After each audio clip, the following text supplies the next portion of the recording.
May isang kababayan tayo sa Riyadh, Saudi Arabia ang nagbahagi ng kanyang karanasan sa pagpapadala ng balikbayan box sa LBC.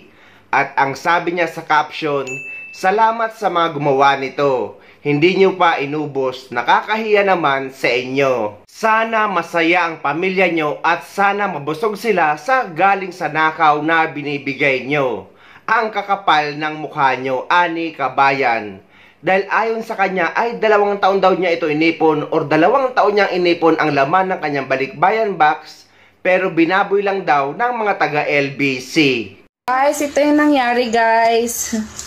Kaka-deliver lang pero ganito na. Pagbaba, ganyan na yung itsura. Laka-laka lang abnormal. Ganda nga tayo na ngayon guys. Para paan mo. Sabi na lang. Ang laking LBC niyan. Hi LBC!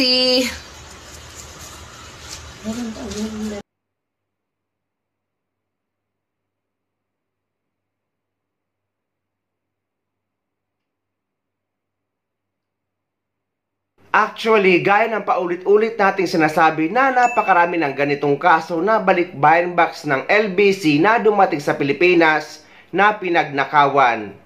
Hindi ito kasalanan ng kumpanya ng LBC, kundi ng mga tauhan nila sa Pilipinas na malilikot ang kamay. Hindi rin ito gagawin ng mga tauhan dito sa ibang bansa dahil mahigpit ang batas dito at afford nila yan. Ngunit dahil nga sa LBC pinadala ang balikbayan box ay responsibilidad nila na masiguro na maayos dapat na maihahatid sa mga pamilya ng mga OFW sa Pilipinas ang pinadala nila. At dahil sa mga tauhan ng LBC sa Pilipinas na malilikot ang kamay, ay masisira ang kumpanya nila. At ang dapat gawin ng LBC ay dapat bayaran nila ang mga nawawala o mga ninakaw na laman ng balikbayan box. Dahil maayos ito nung pinick up sa ibang bansa o sa lugar ng OFW sa ibang bansa at nagbayad sila ng tama.